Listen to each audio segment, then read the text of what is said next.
enciclopedia, con lo que la enciclopedia significa para el pensamiento moderno, la sola idea de que todo el saber del mundo se puede nuclear en 28 libros, y que por lo tanto si hay un hombre con paciencia para leerlos y tiempo suficiente, puede nuclear en su cabeza todo el saber del mundo, es ya de por sí una cosa absolutamente renovadora y provocante. Bueno, hubo los 28 tomos de la enciclopedia en alguna biblioteca de Montevideo. Hubo colecciones de historia natural, la de Buffon, que fueron importantes y que Larrañaga conoció. Así que la Ilustración llegó. La Ilustración llegó, entre otras cosas, porque los Borbones eran ilustrados. Entre otras cosas, porque la Ilustración es también los Borbones que hicieron una apertura comercial. Y cuando uno dice apertura comercial, dice barcos. Y en los barcos, señoras y señores, no solamente llegaban esclavos y mercadería, llegaban marinos ilustrados de todas las latitudes y llegaban libros. Y ustedes saben que la historia de la cultura rara vez es la historia de las ideas y generalmente es la historia de los libros que llegan a las manos justas en el momento apropiado. Así que escasos pero vitales libros llegaron y Larrañaga pudo, con muchísima autoridad intelectual, un día decir: yo pretendo a este paisaje hermoso y feraz, en el que nadie ha llegado todavía a estudiar y hacer un inventario suficiente, yo pretendo aplicarle Linneo, nada menos. ¿No? Sé de lo que hablo, lo conozco a la perfección y pretendo catalogar todo en 3 mundos, ¿verdad? Tal como Linneo nos enseñó. Y lo logró de tal forma que los científicos número 1 del mundo se carteaban con él y le decían: si usted me permite, me gustaría, yo tendría el honor de conocer esa magnífica colección que usted atesora, de la que me han llegado las mentas. Y estamos hablando de Bonpland, el científico francés, por el cual la corona y el gobierno francés hubieran dado lo que no tenían por recuperarlo, la más preclara cabeza de la ciencia francesa. Entonces, Larrañaga lo logra desde este paisaje y en su tiempo. Eso es lo que a mí más me gustaría resaltar. Le llega la Ilustración, esa Ilustración. Escasamente, él se quejaba, quería más libros, quería más cosas, pero le llega. La suma a la escolástica que había recibido en su formación netamente hispana y netamente religiosa en la Universidad de Córdoba. Y la síntesis es la cabeza de Larrañaga. La síntesis es la bisagra de su tiempo, es escolástica, pero es el cartesianismo, es escolástica, pero es la Ilustración. Y no se olviden de aquella escena que para mí siempre pintó de cuerpo entero la Ilustración. Los autores de la idea de la enciclopedia, d'Alembert, Diderot, Voltaire, conversando entre sí, y Voltaire saliendo apurado a cerrar la puerta para que no escucharan esa conversación en la que se cuestionaba absolutamente toda forma de jerarquía y obediencia, comenzando por la religiosa, no fuera cosa que los escucharan los sirvientes. Porque como el saber emancipa, ¿no? No se olviden que Kant dijo de la Ilustración: atrévete a saber, sapere aude, ¿no? Entonces, como el saber emancipa, todo está muy bien, pero por Dios, mi sirviente que no se entere. Así que voy a cerrar la puerta para que puedan ahora sí desmantelar toda forma de autoridad. No se olviden entonces de la bisagra. Él es un escolástico de formación, pero viene luego la Ilustración y él asimila y suma todo en su cabeza. Eso es el tiempo que le toca a Larrañaga. Y esa Ilustración tiene una cara más visible en los libros de historia, que es los efectos políticos. De la mano de la Ilustración y de la renovación de las ideas, sin duda aparecen en el mundo europeo y luego en el Río de la Plata y en toda América como consecuencia el descalabro de todas las autoridades y de todas las formas de gobierno conocidas. La crisis de 1808, la crisis monárquica y todas sus repercusiones llegan al Río de la Plata y ese es el tiempo que le toca ver a Larrañaga. A Larrañaga le toca ver llegar primero las invasiones inglesas. Le toca vivir en un Montevideo ocupado durante meses por los ingleses, primero resistidos y finalmente acogidos en las casas de familia y despedidos con júbilo por un lado y con pena por el otro. Le toca ver esa experiencia de coexistencia y convivencia con un imperio indudablemente ya inmerso en otro mundo político, en un mundo mucho más adelantado desde el punto de vista científico y con una prescindencia de la obediencia política de la monarquía que dejó bastante picadas de curiosidad a las cabezas en el Río de la Plata. A Larrañaga le toca luego ver, como a todos, la amenaza de los franceses sobre la corona española y tener enfrente el provocante espectáculo de la Revolución Francesa y dar una respuesta hispana, de cuño hispano y de defensa de lo español, pero no dejar de admirar lo que había para admirar en ese espectáculo de la Revolución. No dejar de entender que el llamado a la participación ciudadana, la construcción del ciudadano, es en sí mismo uno de los grandes hallazgos del siglo XIX y que nadie podía ser indiferente al espectáculo que la revolución estaba dando. La resignificación del término ciudadanía, la resignificación del concepto de soberanía, la resignificación y discusión profunda a propósito de todas las formas de gobierno, la monarquía, la república, era un espectáculo dantesco e importante delante de los ojos de los hombres americanos, y de Larrañaga, y nadie en su tiempo fue indiferente a eso.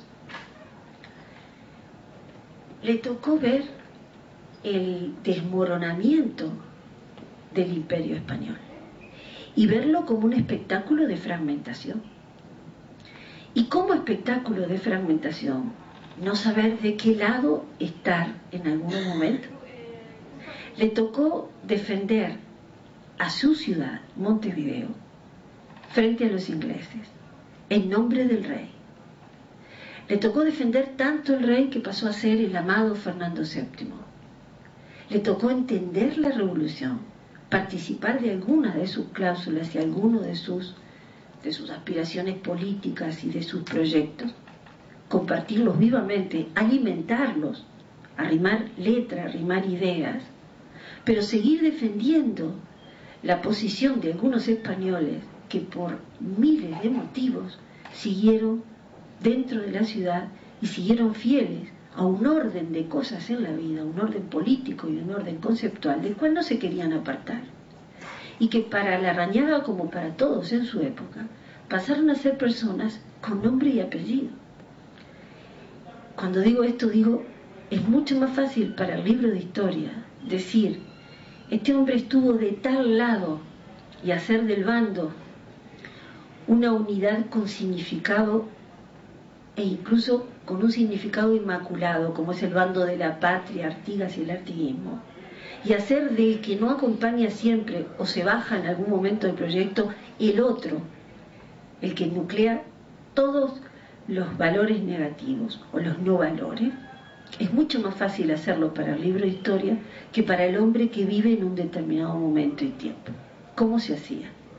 El libro que les comentaba más temprano, el de Marchesi, que muy correctamente comienza con un extenso documento de época, comete un error, si ustedes me permiten, maravilloso, en la página 44. Dice allí, no sabemos si en la emergencia, está hablando del primer sitio de Montevideo, Larrañaga actuó como sitiado o como sitiador. A estar por lo que estampó en su informe histórico, da la impresión de que fue sitiado. Es un error.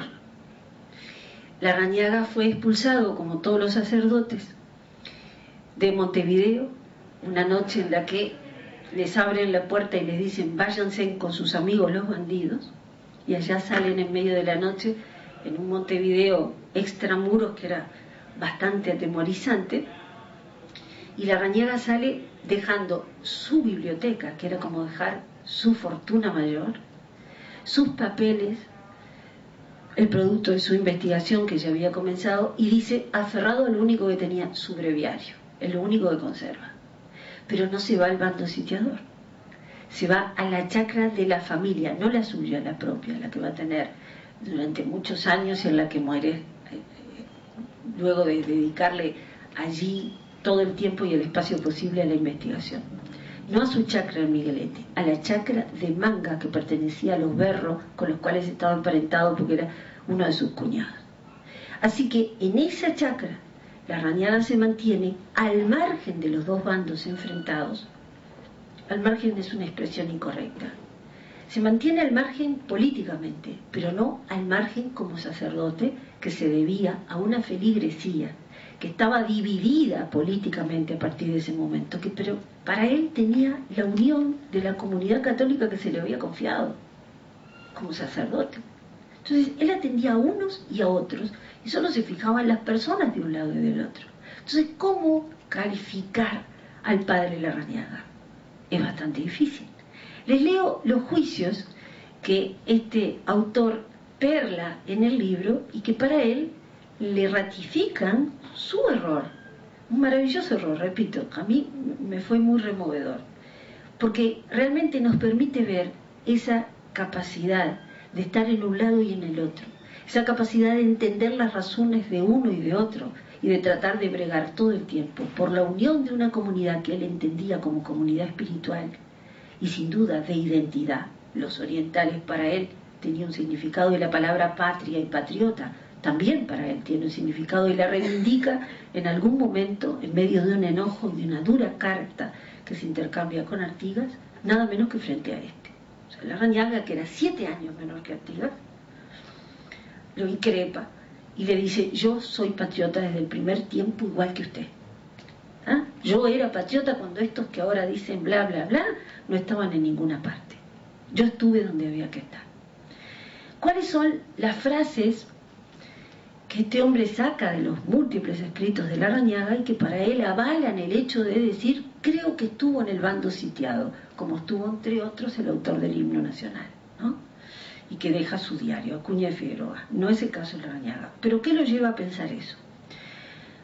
No sabemos si actuó como sitiado, y me baso en lo siguiente. Por lo pronto, cuando habla de Fray Cirilo de Alameda, el sacerdote que dentro de Montevideo apoya todo el tiempo a los más radicales dentro de la defensa a ultranza de Montevideo y de lo español, aquel que redacta la Gaceta de Buenos Aires, que es la antítesis de la Gaceta Revolucionaria, la Gaceta de Montevideo, perdón, que es la antítesis de la Gaceta Revolucionaria de Buenos Aires, y lo califica de esta manera: hombre escaso de talento y de instrucción, un intrigante que consiguió intimar con Vigodet y con el partido brusco.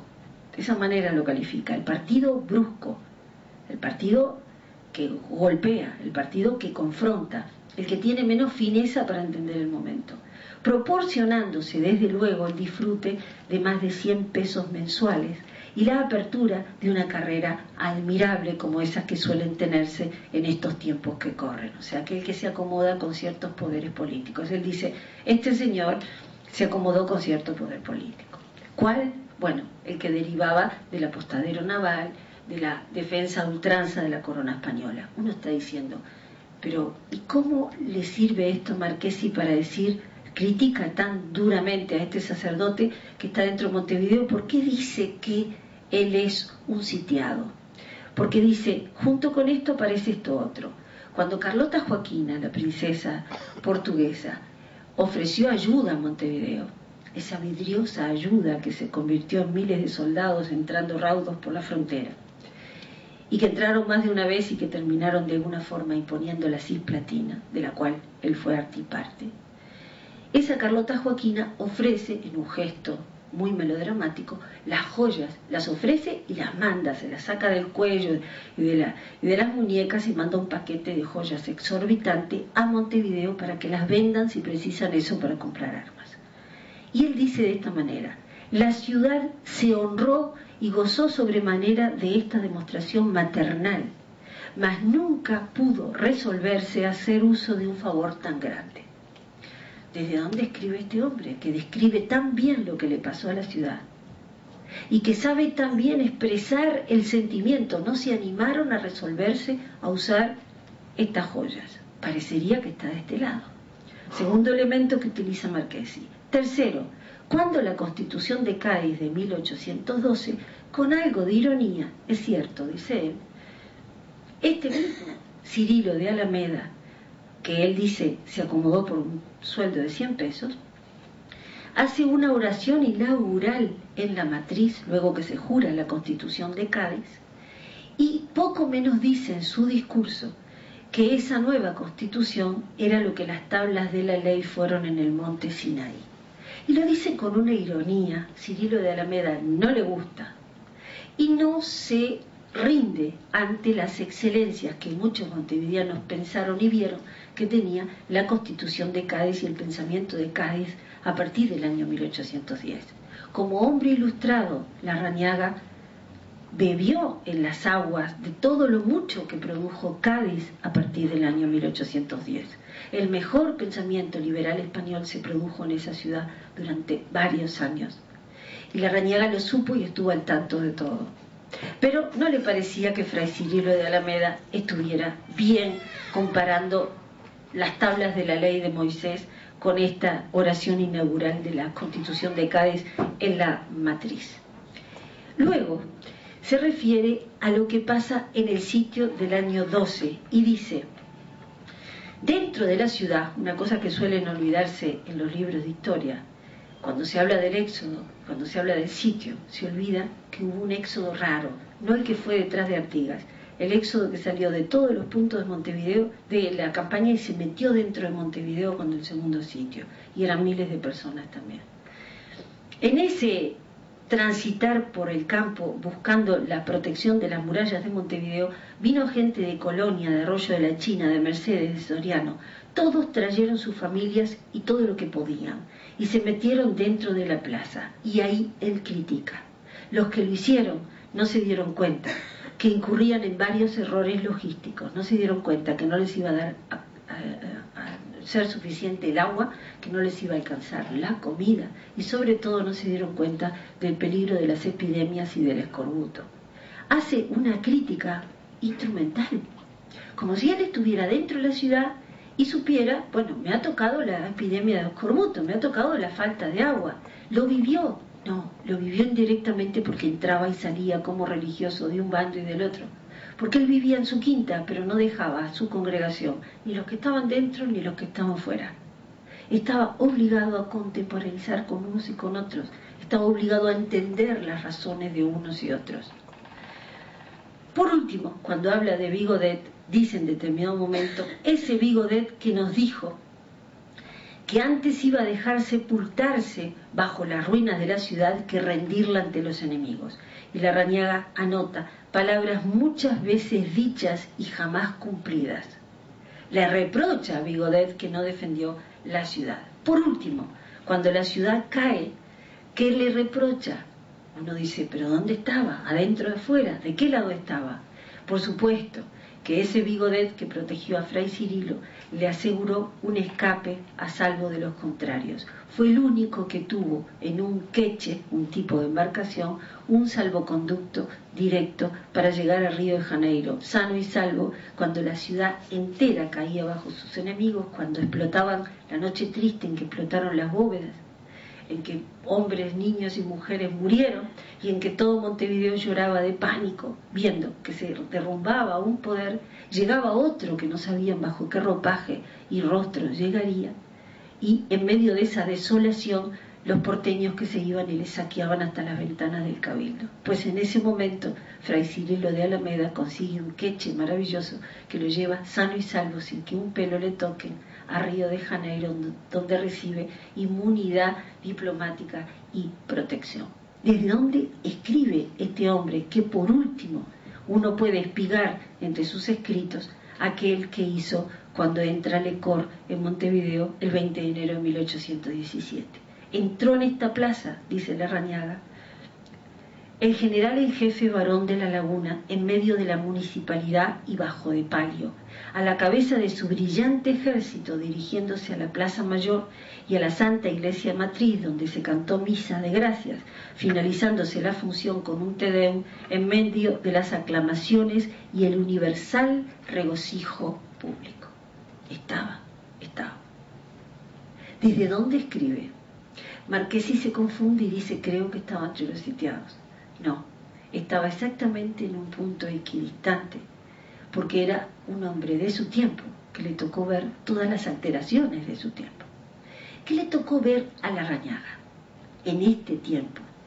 En este tiempo en el que vio desmembrarse la autoridad virreinal, surgir todos los fragmentos provinciales que reclamaban autonomía, vio enfrentarse la autoridad jefe de la banda oriental, Artigas, con Buenos Aires, vio el esbozo de Liga Federal y el fracaso de la Liga Federal, vio la anarquía, como dijo el propio Artigas, ganando a la gente, ganando al ejército revolucionario, vio la apetencia de un orden por parte de todos y el recibimiento a los portugueses como un ejército que hasta 1830 todavía Larrañaga insistía en seguir llamando ejército pacificador. Había pasado la cruzada libertadora, el país estaba en el umbral de su vida independiente, y Larrañaga lo seguía llamando el ejército pacificador porque él y muchos montevideanos entendieron que venía a pacificar un mundo que se había salido directamente de madre. ¿Qué le tocó vivir en esos tiempos a Larrañaga el hombre?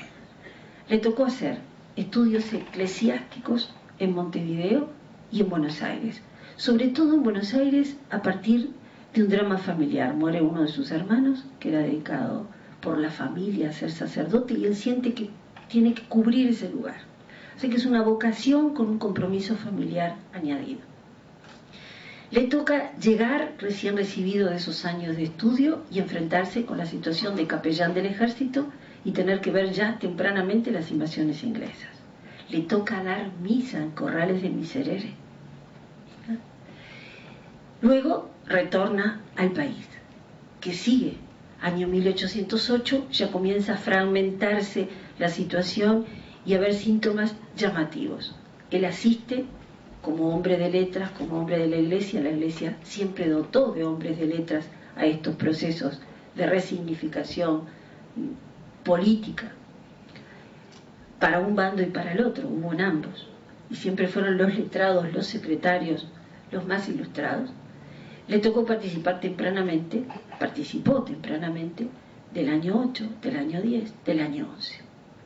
Cuando llega el año 11 lo vimos equidistante. Cuando llega el 12, sigue equidistante en una banda oriental desierta porque el éxodo se fue, pero luego retorna. Y en un Montevideo que sigue esperando la ayuda española, que se retasea, que cuando llega mal. Llega una expedición y llega otra, y llegan con escorbuto, y llegan con una y otra epidemia, y van sumando dificultad a una ciudad que es la clave del Río de la Plata, pero que no llega a dominar el territorio. Segundo sitio, ¿dónde está? En el mismo lugar, adentro pero afuera, reconocido por ambos bandos, entra en uno, entra en otro, va a repetir la misma figura durante la Guerra Grande. Blancos y colorados le permitían ingresar, entrar y salir, ciego siempre con alguien que lo llevaba porque ya no veía y no podía caminar solo por las calles y mucho menos por medio del campo, pero en uno y otro bando se le respetaba la condición de estar participando, nunca ajeno a lo que pasaba, pero de verdad con una posición de equilibrio entre un bando y el otro. Una posición que la historiografía no ha entendido muy positivamente siempre y que ha criticado muy duramente la mayor parte de las veces. Le toca en el año 13 ser uno de los portadores de las instrucciones, las famosas instrucciones a ese congreso que, entre otras cosas, declara abolida la esclavitud y da los fundamentos de por qué tiene que abolirse no solamente la esclavitud, sino también toda forma de tributación indígena, en donde, ajenos a esa, sin duda, avanzada forma de pensamiento, los diputados orientales estaban encarnizados con otro problema, el de la soberanía de los pueblos, el de la representación de cada fragmento territorial con la soberanía correspondiente, el de la forma federal de vincularse y el de la forma republicana de gobierno. Le toca estar en Buenos Aires y enfrentar todo el problema de la cárcel para los diputados orientales, sobre todo para Cardoso, el único que no es sacerdote. Y se queda en Buenos Aires, a pedido, entre otros, de Artigas, según dice Isidoro de María.